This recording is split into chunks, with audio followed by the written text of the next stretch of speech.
single day I'm gonna make something great. That's my way. Every single day I'm gonna make something great. That's my way. 친구라 하기엔 더 가까운 것 같은데 우린 그래서 위에 서 있나. Hi Reelsterz! So welcome to another vlog, and we're still here at Baler, and then we accidentally discovered here a place here in Baler. Later I'm gonna be sharing with you guys what place is this. Hi Sir Jed, where are you? Hello. We're gonna be asking the locals what place is this, but what I've noticed is that most of them are fishermen, so mukhang may ginagawa sila doon. Tingnan natin later. Seemed like parang nangingisda sila or something.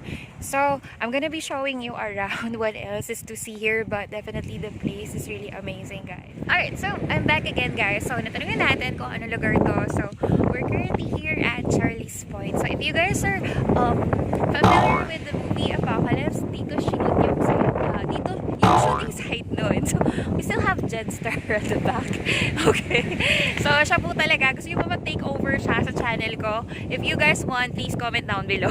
Anyway, we also have Dallas. Hi Dallas! Hi guys! Ginagawa mo! Okay. So, Charlie's Point is also one of the locations here where people can surf rather. Pero kailangan professional ka. Kasi, as you can see guys, ayan. Medyo malalim yung water. So, for sure, yung nalalagyan doon ni Kuya. Yan o, si Kuya. Na nag-i-snork or nangingisda. Malalim siya. Feeling ko malalim siya. Kasi, very steep tong part na to eh. Pakita ko sa'yo.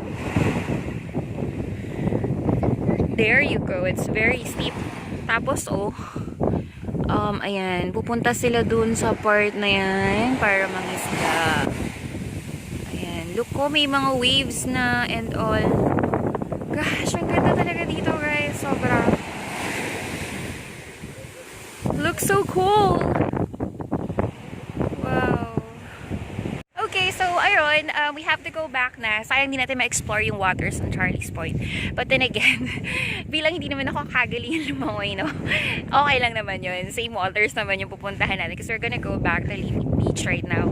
But then again, what you've seen is Charlie's Point. It's one of the good locations here at Baler that you guys should definitely check out. So, that's all for the update, guys.